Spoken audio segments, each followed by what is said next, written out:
Hello and welcome to our YouTube channel Nonfiction Summary. Enjoy the video and don't forget to leave a like and tell us your opinion about the topic in the comment section.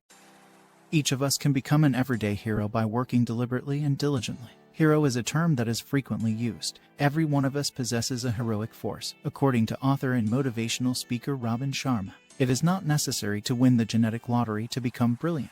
Anyone willing to put in the effort to achieve it can achieve their objective. Consider the author as an example. In his 30 seconds, he made the decision that he wanted to live a better, richer, and more meaningful life, so he went out to learn how to do it. While his family slept, he got up early every day to study how to increase his output, self-assurance, and happiness. 3 years later, he felt transformed. During that time, he worked with specialists, attended conferences, and hired coaches. You can start preparing yourself for heroic labor by making small changes to the way you think and behave. All of this may seem incredibly motivating, but how exactly can you become a hero, you may wonder? By shouting back that now isn't the time. You may easily silence the voice in your head that nudges you to think bigger and do more. Robin doesn't just provide motivation. He also offers helpful advice and step-by-step instructions to help you transform your mundane life into one that is filled with hope and joy. Let's begin with his 5 recommendations for making the transition from victim to hero. The first shift is from can to can, and the key is to say it clearly. Words have great power. Every morning, start your day off well by speaking encouraging words to yourself. In the meanwhile, you might borrow Robin's advice and say, "I am very grateful for the day ahead with all its beauties, delights, and excitements." What if you begin this way? Then later on your thoughts go to anger, worry, or any other unfavorable emotion. If negativity starts to creep in during this, use it and say, "Let's not go there." Perhaps this seems simple, but if you practice it frequently enough, you'll soon learn to listen to yourself. Shift 2 is from justifications to outcomes. There are 100 reasons why you can't do something, but there is only one real justification for your ability to do it: you should. Editors rejected J.K. Rowling's manuscript for a mystery series she authored under the pseudonym Robert Galbraith, but they advised her to join a writing club to hone her craft. Keep in mind that a person's rejection is just that, their view. It's possible that painful memories from the past, such as rejection, are still looming before your eyes. Perhaps a teacher in high school warned you that you would never amount to anything. Possibly a parent expressed concern aloud that your goals were too ambitious. Instead of letting the past bind them, successful people use Shift 3, using it as fuel for their future successes. Working hard is essential, but the distinction between being busy and being productive should be made. Nowadays, everyone is occupied, but carefully consider what you are now doing. Making the transition from being busy to being productive is the 4th shift to becoming an everyday hero.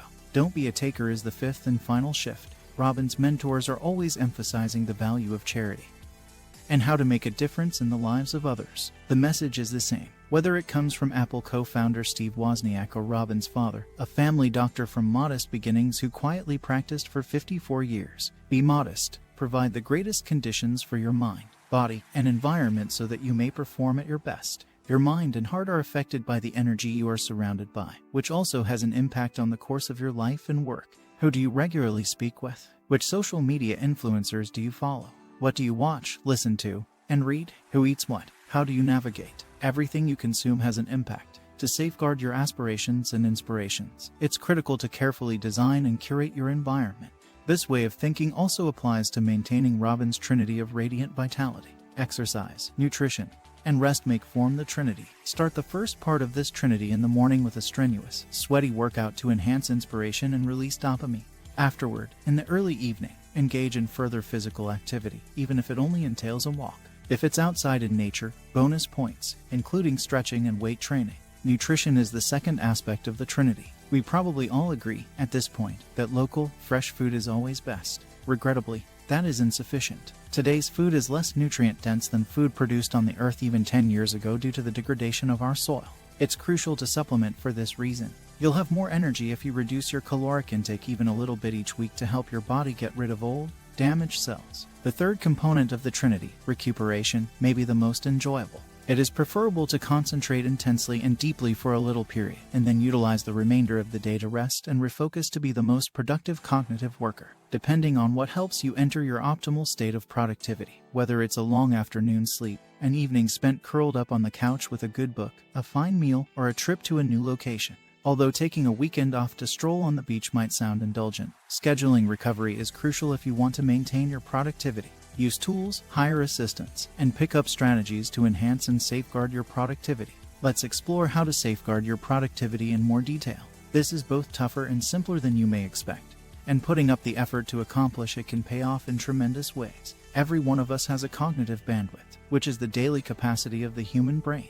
This is a limited supply, so treat it with care. Focus on that one task at a time when you are working on it without moving to other things, since every time you transition from one activity to another, you lose a little bit of focus. Hence, the next time a message flashes over your cell phone screen while you're working, consider whether you want to pay that creative cost before picking up the phone. But there are lots of things you can do to keep your productivity at its highest level. The first 90 minutes of your workday should be devoted to your most productive pursuits. Keep a thankfulness notebook, a habit that has been shown to increase happiness and productivity, for at least 10 minutes each day. A difference can be made by just acknowledging 3 minor victories each day. Having the appropriate people around you is a further approach to increasing productivity. The additional benefit of employing real experts is that you are compelled to heed their suggestions, a process Robin refers to as forced optimization. It's simple enough to click snooze 10 times and decide you'll try again at the weekend if your alarm is set at 6 a.m. to run a mile.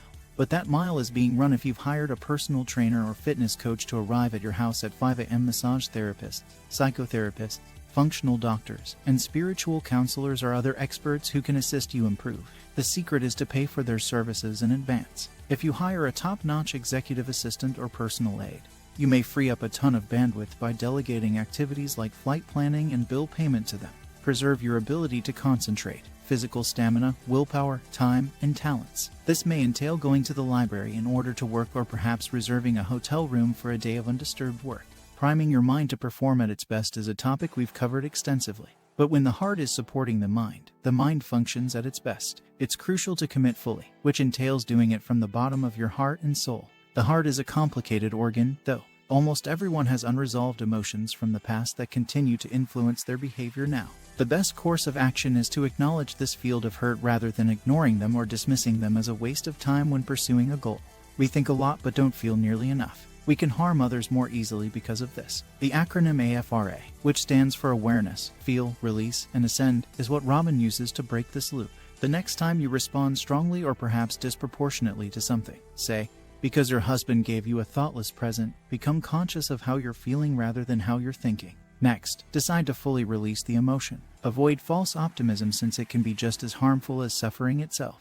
It can be difficult to think things through honestly and can rob you of genuine emotion if you convince yourself that you're okay when you're not. Keep in mind that opportunities can be found in chaos. When faced with difficult decisions, difficult challenges, and internal conflict, that's when you may summon all of your inner strength in battle to prevail. You'll accomplish this by acting like the daily hero you've always been. Thanks for watching the video. When you made it this far, don't forget to subscribe to the channel and activate the notification bell. See you next time.